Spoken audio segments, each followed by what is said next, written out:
Hi everyone, this is William from the Headphone Experience, and I'm here tonight with my full review of the Feliks audio Elise. And I want to apologize to my viewers and to Feliks audio. This review is about 2 months overdue, but if you've been following my reviews, you'll know that about 9 weeks ago I got hit by a bad case of Bell's palsy, and the entire right side of my face was completely 100% paralyzed, and I had to take a break for a while. And because of a lot of requests from my viewers, I did go back to doing my videos, but it's been slow. This did set me back quite a bit. So anyway, it's been 3 months since I did my first impressions of this amp.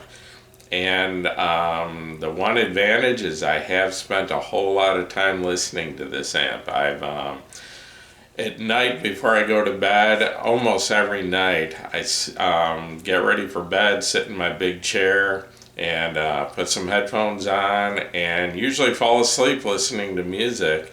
And then when I wake up, just get into bed and I'm asleep in like 2 minutes, and I always sleep better after listening to music right before I go to bed. It just clears my mind, relaxes me, and that's part of why I enjoy this so much. But anyway, yeah, I've done that almost every night, and probably in the last 2 months, my number one amp of choice when I'm just sitting back and listening for my own enjoyment has been this amp, the Feliks Audio Elise. And the one pair of headphones that just pairs and synergizes with this so well is the ZMF Atrium. But I'll talk more about that in a while.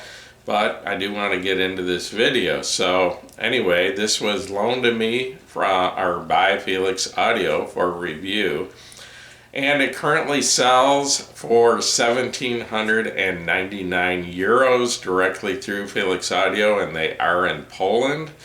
And or you can get it in the US from either Upscale Audio or Headphones.com, and they both sell it at $1,995 US. So anyway, this is an OTL type of tube amp, and OTL stands for Output Transformer Less, if you're kind of new to this.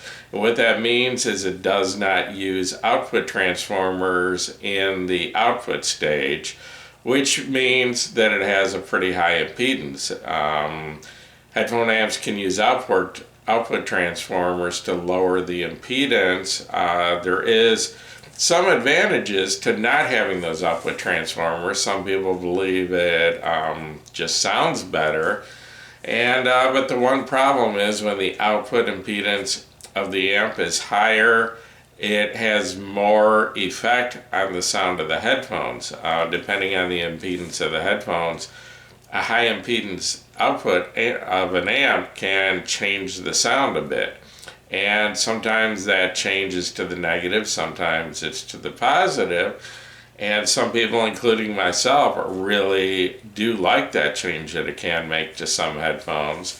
So usually OTL amps are recommended for high impedance dynamic driver headphones. That's what they tend to match up with the best.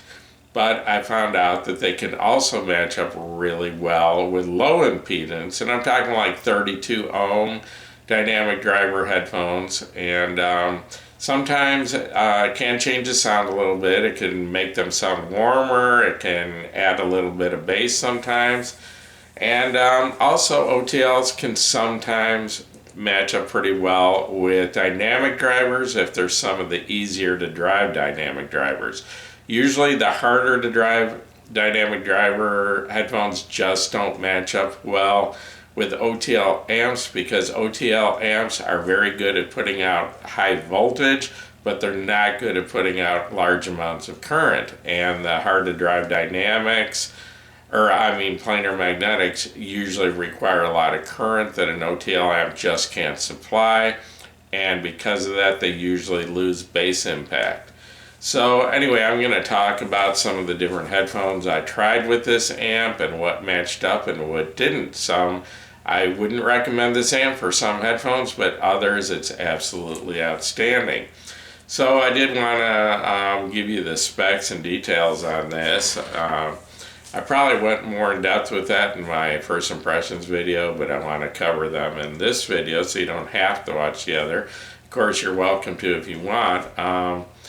This is, like I said, an OTL Type 2 amp. It has two analog outputs, and that would be 6.3 millimeter headphone output on the front, and a pair of RCA single-ended outputs on the back that are preamp, have a preamp function. The volume controls the volume of those outputs, so you can use this as a preamp into, say, a speaker amp or something like that, and not need a integrated amp or a separate preamp for your speaker amp. This will take that place. And it also has one pair of analog inputs, and that would be RCA single-ended on the rear of the amp.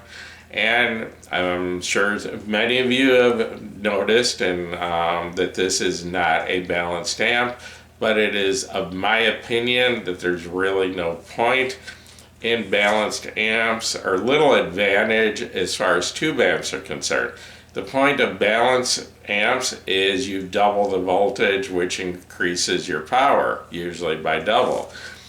Tube amps already have high voltage, that's not an issue. So, but some of the best amps I've listened to have been single-ended amps, so I don't, in most cases, I don't think balanced is a huge advantage. Yes, of course, if an amp was designed as balanced, it's probably going to sound best from its balanced output, but if it was designed single-ended, they can sound just as good from a single-ended amp, in my opinion. Anyway, this amp is recommended for headphones between 32 ohms and 600 ohms, but I have tried it with headphones as low as 20 ohms without any problems. In fact, I did quite a bit of listening with the Hi-Fi Man Ananda Stealth, and I believe that's 27 ohms if I remember right. So anyway, but Feliks Audio did assure me that that would not be a problem and it wouldn't harm the amp to run a 27 ohm headphone. And of course, I don't listen to it at extreme volumes because I want to save my hearing for future listening and reviewing. I don't want to blow my hearing out listening to things too loud, and then a month from now I'll be sitting here saying, what? I didn't hear what you said, I didn't hear the amp, I didn't hear the headphones, because I ruined my ears. So anyway, just remember that. You got to take care of your ears or you're not going to enjoy this hobby for very long. So anyway, this amp has 20 decibels of amplification and has a output of 200 milliwatts, and I believe that's into 32 ohms, and it has a distortion rating of 0.4% at 20 milliwatts into 300 ohms. And I know you solid state people are not going to be impressed by those numbers. Solid state amps usually have a lot lower distortion ratings, but the truth is there are very few people. I've never tried, myself to actually hear the level I can hear distortion at. I'm not sure of a way to do that, but I've read many times that very few people can even hear distortion at 1%. Most people, it's more like 10% to be able to hear distortion in music. So anyway, I believe as long as you stay below that 1%, you're fine, and it's not really audible to humans. There might be a few that can hear distortion lower than 1%, but I kind of doubt it. So anyway, this uses 4 tubes. It uses 2 driver tubes and 2 power tubes. And the driver tubes, and please forgive me if I say this wrong, I don't know how it's pronounced. I don't know if it's one word.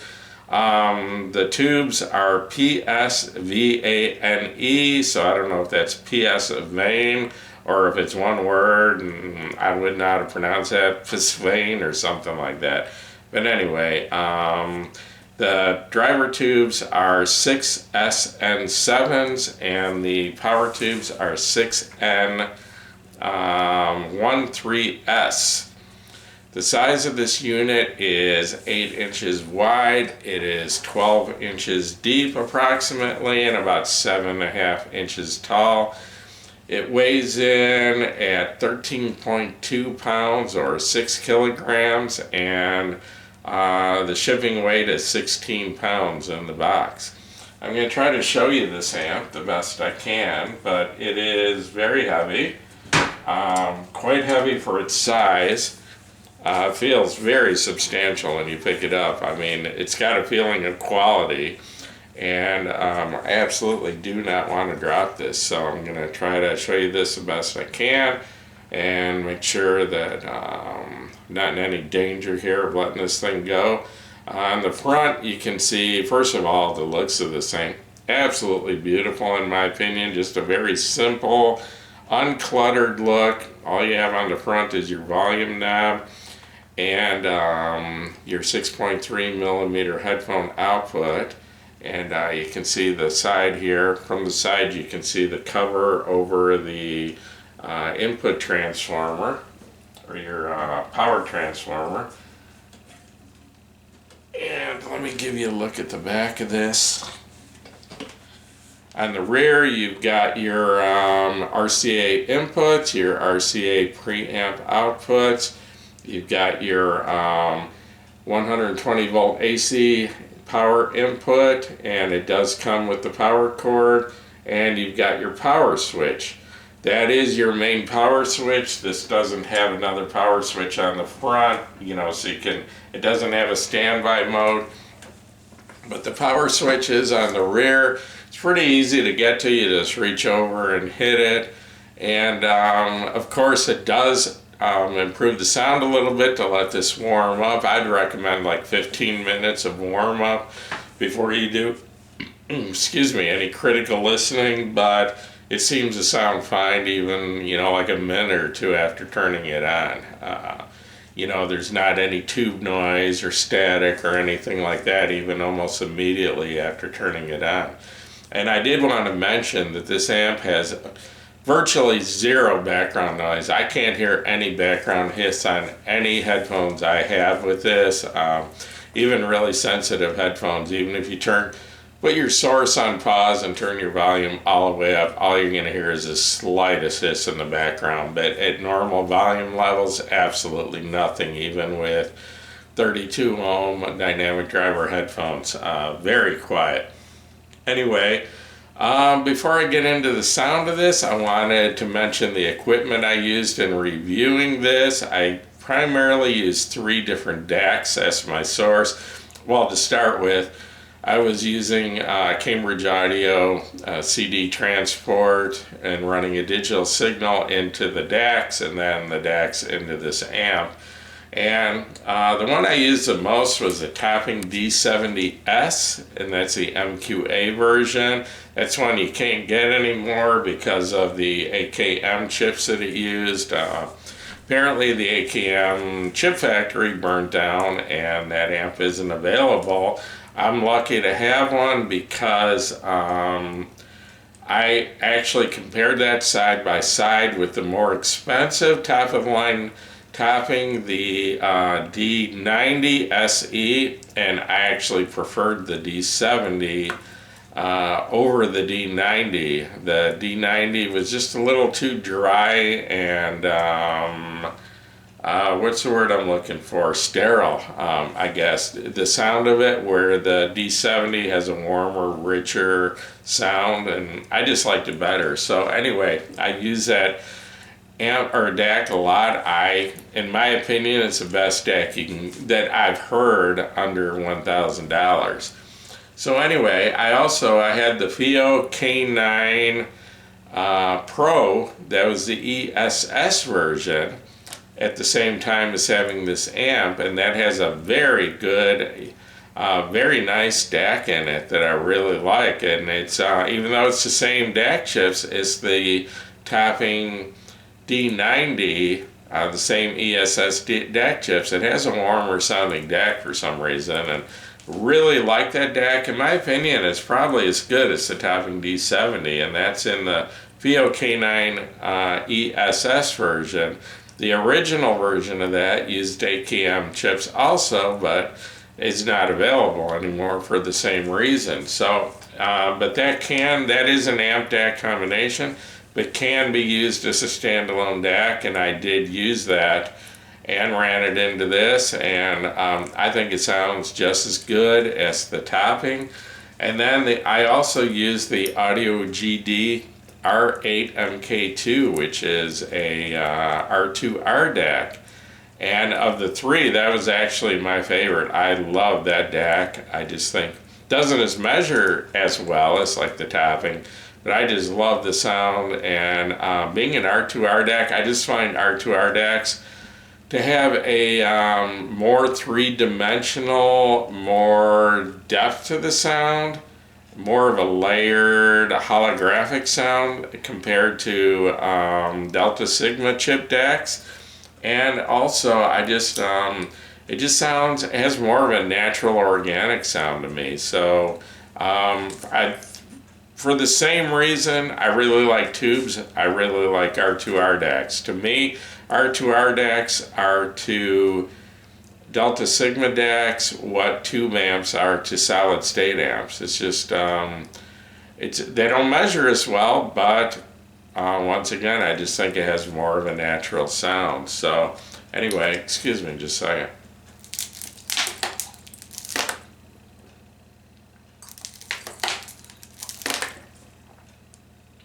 Need to set this down or I'll sit here and squeeze it and make noises and not even realize I'm doing it. Then go back and watch a video later and hear popping from the bottle. Still can't drink out of a regular glass or water bottle because of the Bell's palsy. Still, I'd say I'm about 50% recovered. And I'm sorry if I start slurring my words a little bit. My muscles that are trying to recover still get tired pretty quick, and I can start slurring my words after a while. I'll take a break if I realize I'm doing that. But anyway, I still have to use a squeezed water bottle or I spill when I drink. So anyway, so I don't go out in public much. Anyway, as far as headphones, I used a lot of headphones with this amp because, like I said, I listen to it almost every night before I go to bed. I've used several different Hi-Fi Man headphones. I've used several different Kennerton headphones, the ZMF Atrium, and the LSA HP2 Ultra. And I did try the Grotto SR80 with this, and I'll go more in depth about how it sounded with each of those headphones in a couple of minutes.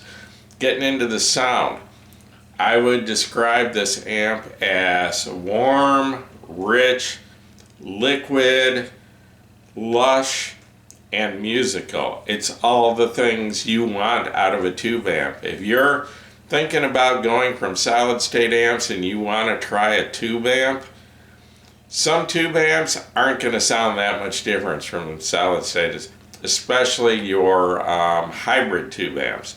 But OTL tube amps have the most tube sound of the tube amps, and this one, there will be no doubt in your mind. You turn on this amp, you will know you're listening to the tube amp. You won't sit there wondering, does it sound any different than my solid state amp? If you want the tube sound, this amp is going to give that to you.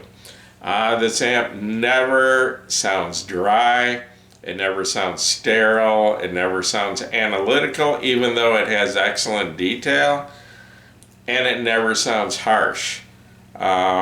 Just a very smooth liquid sound to it. But like I said, the clarity and detail on this amp are both outstanding. I don't find it lacking at all. It's up there with the best of the best amps I've heard, either tube or solid state, as far as clarity and detail. The soundstage is wide, it's deep, and it's three-dimensional. Probably more three-dimensional than any other amp I've heard up to this point. I don't know if it's the tubes it's using or the design or what it is, but it has a very holographic three-dimensional soundstage, especially when combined with the right headphones now. And basically, in my collection, I have three different types of headphones. I've got dynamic driver headphones. I've got, two kinds. I have dynamic drivers, and I have planar magnetic headphones. But the dynamics, you've got either low impedance or high impedance, and the planar magnetic are mostly all on the lower end on the impedance, but some are fairly easy to drive, barely harder than the dynamic headphones, but some are very hard to drive and require a lot of current. So I'll start with dynamic headphones.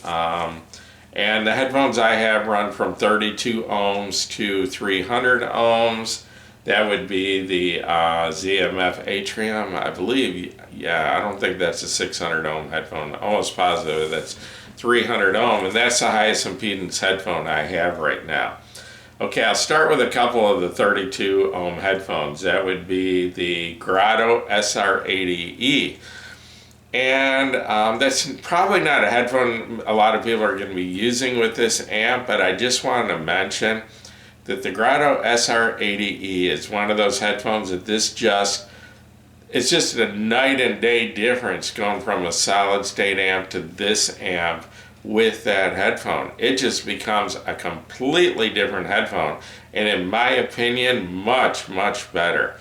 The SR80 hooked up to solid state amp, the bass is there, but it's a little thin and it's a little lightweight. It has much more weight and much more hit to it on this amp. The mids on a solid state amp are okay, but on this amp they're a lot richer and just a lot more pleasant in my opinion and sound a lot better. And then the treble on a solid state amp, it's, in my opinion, a little on the bright and a little on the harsh side, where this amp just mellows it out and makes that headphone sound beautiful. I think the Grotto SR80E, and I don't have the newer X version, I don't know how much difference there is, but anyway, that headphone on this amp, to me, sounds like a $250, $300 headphone. I think it's actually on the level of like the Hi-Fi Man Sandara through this amp. Okay, the LSA HP2, another 32 ohm dynamic driver headphone.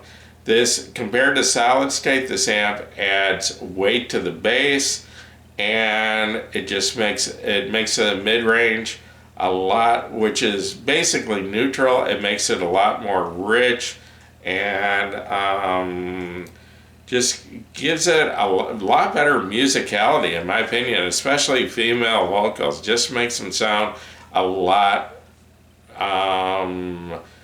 just a lot more pleasant, and it just makes that headphone, it makes me just want to listen to it a lot longer than I want to listen to it on a solid state amp. And I will admit that just about any good OTL amp is going to have that same or similar effect on these lower impedance dynamic driver headphones.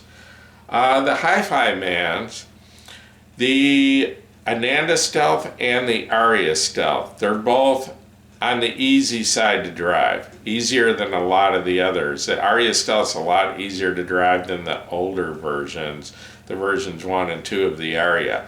Both of those sound very good on this headphone, or on this amp, and the mid-range is beautiful, but dynamic driver headphones, I'm kind of getting ahead of myself. Dynamic driver headphones, I kind of lost track where I was at, so I'll just finish what I'm saying here. Dynamic driver headphones with this amp, if they're easy to drive, work really well, but in the mid-range sounds beautiful, but they lose a little bit, just a slight, maybe 5%, but they lose a little bit of bass impact. So this isn't necessarily the ideal amp for planar magnetic headphones. They do sound very good, and I'll get more into that in a second. Let me go back to where I was. I was talking about the dynamic drivers still.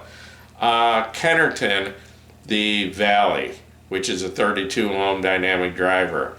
I don't think I've ever heard it sound better than it does on this amp. It sounds very good on the Waveborn tube amps, and it sounds very good on the Echo, but it has more depth to the soundstage, and just a beautiful, rich mid-range, and I think it sounds better than it has, and that's the original Valley, which I actually prefer to the 2019 version. I haven't heard the latest version, which I think is the 2022 version.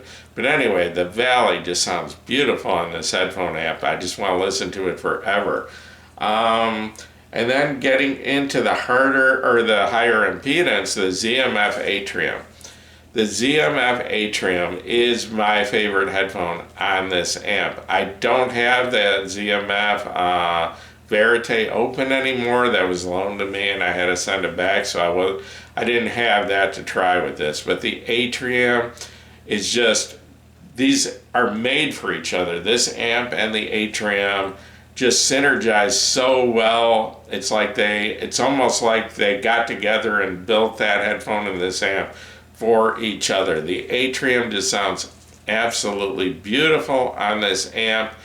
And if you've heard the Atrium but only on solid state amps, you don't know what you're missing, because this amp takes the Atrium to another level, completely above what any solid state amp that I tried with it. And just was it 2 nights ago, I compared the Atrium on the Elise and compared it to the amp in the FIO K9 ESS, and I compared the Atrium with the Elise to the Atrium on the Topping D90 or A90D discrete, and there was just no comparison. It just becomes a completely different headphone on this amp. The clarity and detail is there on the solid states, but that three-dimensional surround you sound just isn't there on those others. It just sounds so much more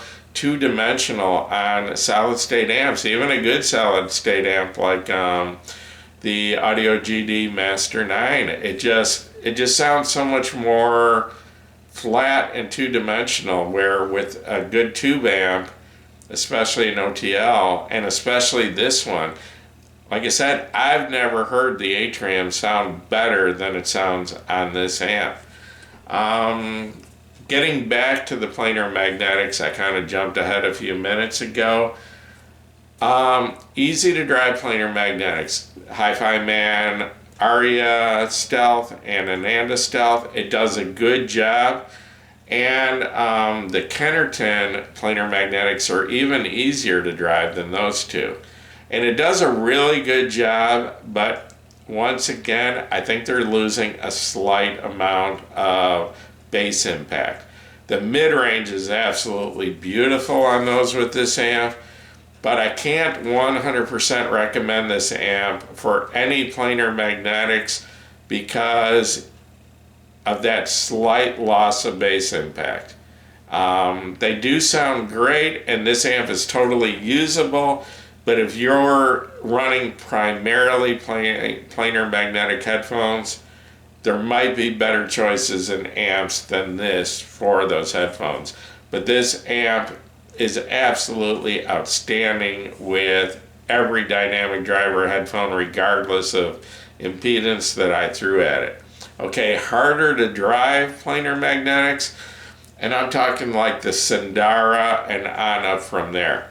Okay, the Sandara, the Edition XS, the HE500, the HE560, the original version 1 or version 2 of the Aria. This amp isn't, I can't really recommend it. It doesn't work well with the harder to drive planar magnetics. It just doesn't provide enough current to give them bass impact. The mid-range and highs sound beautiful, but they are going to lose, and they also lose tightness in the bass. So the harder to drive planar magnetics, this isn't the right amp for those. But the easier to drive, it does work out pretty well. I did just want to mention, I think I did already, but this amp, the Elise, combined with the Audio GD R8 MK2, which is an R2R DAC, and it sells for about $2,000, so it's in roughly the same price range as this amp. That DAC, this amp, and then the ZMF Atrium is one of the most enjoyable combinations that I've heard up to this day. That DAC, this amp, and the Atrium, I don't know how anyone could not like it. It just, the details there, the clarity is there, the three-dimensional soundstage, just, it doesn't lack anything. It's got good solid bass, it goes low. I just love that combination and can listen to it for hours. And I've done that several times since I've had that amp. I've just put that headphone on and listened to 3, even 4 CDs in a row before I finally have to get up and walk around, you know, get the cramps out of my legs. But and that's the only reason I stop. It just sounds so good with absolutely zero listening fatigue, no harshness, nothing. So what does it come down to? My conclusion, do I recommend this amp? And that depends on what kind of headphones you want to use it for. If you're going to use it for dynamic driver headphones, anywhere from 32 ohms to 600 ohms, I absolutely recommend this amp. It is fantastic. I'm assuming the rest of the ZMF line is going to sound absolutely incredible with this amp. It's, I think they're all 300 ohms, and this amp just seems to be made for ZMF headphones. If you've got a easier to drive planar magnetic, like say the Ananda Stealth, the Aria Stealth, some of the Hi-Fi Mans, or I mean some of the Kennertons, this amp, they sound really good with this amp, but they're not going to have quite the bass impact that they're going to have with either a good solid state amp or a good transformer coupled amp. I was going to compare this to 3 different amps, and I kind of skipped over that, so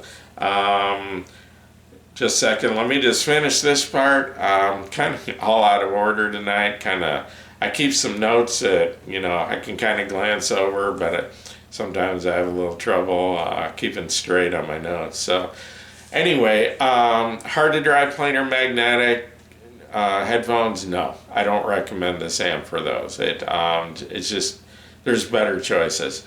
So anyway, I did compare this directly to 3 amps. And I'll try to make this short because this video is already getting too long.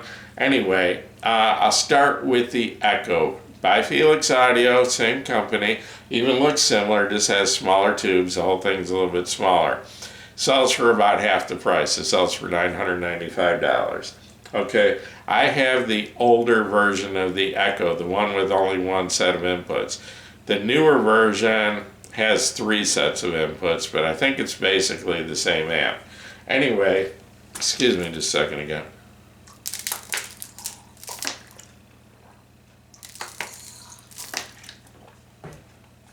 The Echo is an incredible amp for the price. It sells for like $995. It sounds almost as good as this amp, but not quite. The differences are this amp, the clarity and detail is slightly better with the Elise. The Elise is a little bit warmer and richer, and the Elise, to me, has a little bit larger and definitely more 3-dimensional soundstage.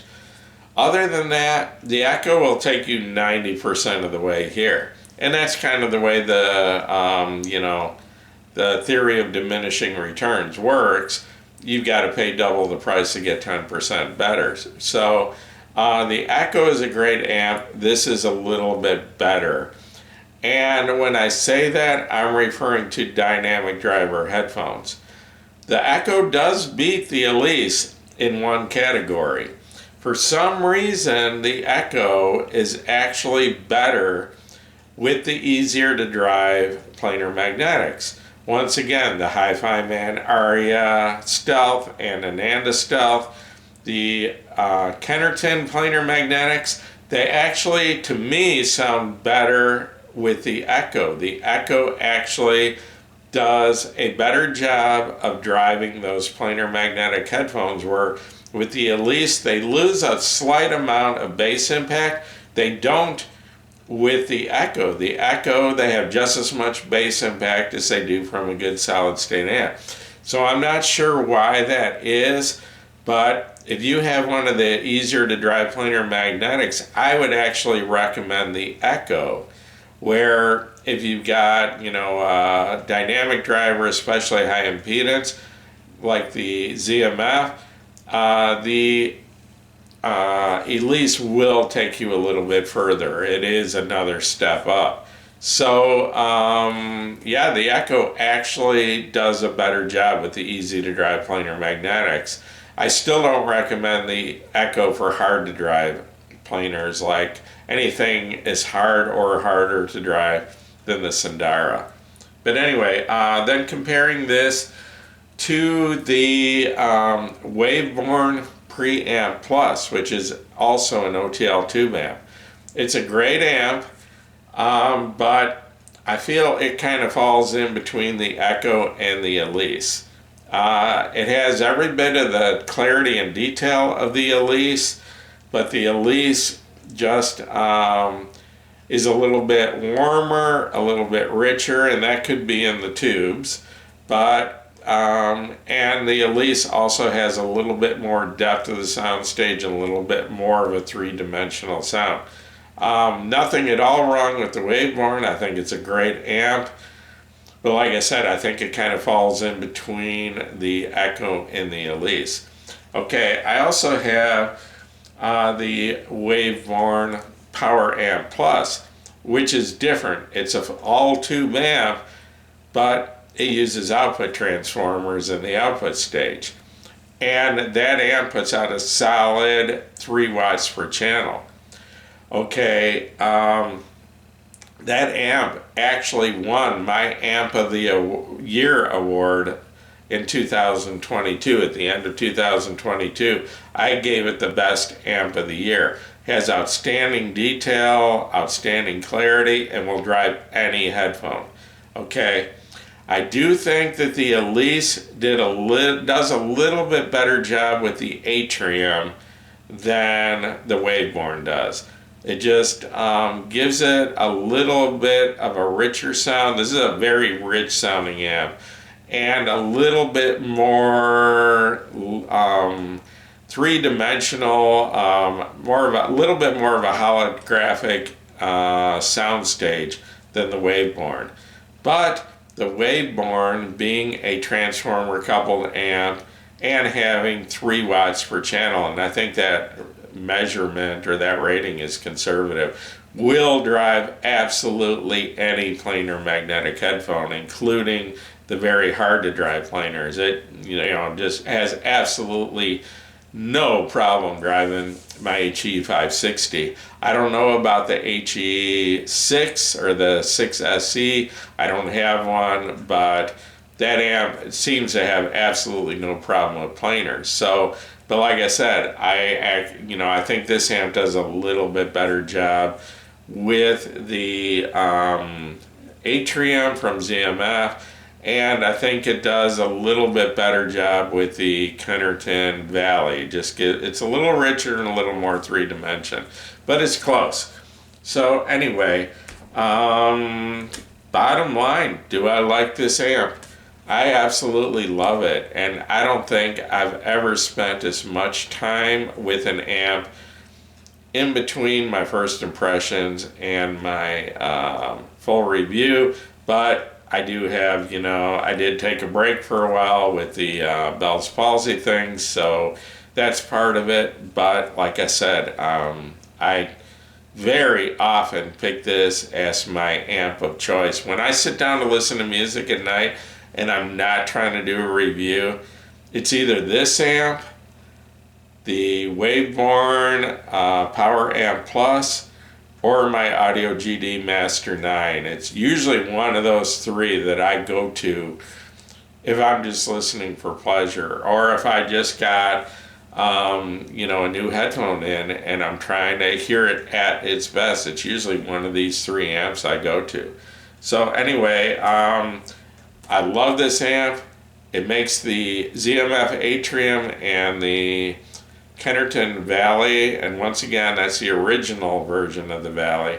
It makes them sound probably the best I've ever heard them, and I highly recommend this amp. I love the way it looks too, and the only thing is, like I said, if you're gonna try to drive a hard to drive planar magnetic headphone, this isn't the right amp for you. You need to go with solid state or something like the Waveborn Power Amp Plus, or there's other tube amps out there that are going to be transformer coupled that handle planar magnetics better. But for any dynamic driver headphone, I absolutely recommend this. And I did want to say that even though my favorite DAC with this was the Audio GD R8 Mkii, which is a $2,000 DAC, you don't have to spend that much on a DAC to appreciate this amp. This amp sounds very good with the topping D70S, which was a $650 DAC, or with the DAC out of the FIO K9, which is an amp and DAC for $850. So you don't have to spend $2,000. Yes, it'll give you that last 5%, but this amp sounds very good even with a mid-fi DAC. So you don't have to spend a fortune on a DAC for this to sound good. And like I said, you can appreciate this even with the $99 Grotto SR80. It just it takes that headphone to another level. So anyway, I'm going to wrap this up. Once again, this is William from the Headphone Experience. Thank you for sticking with me. Probably made this video too long, and I'm sorry if I slurred some of my words. Still trying to recover. It's been 9 weeks, and I'm figuring I'm about halfway recovered, so hopefully within another 9 weeks I'll be back to normal, and this will be a little bit easier. But anyway, you're all welcome to join us over at the Headphone Experience on Facebook. It's up to 22.3 thousand members, growing by like 25 members per day. And if this video helped you, please give me a thumbs up, and please subscribe to my YouTube channel if you haven't already. And once again, thanks for watching my video.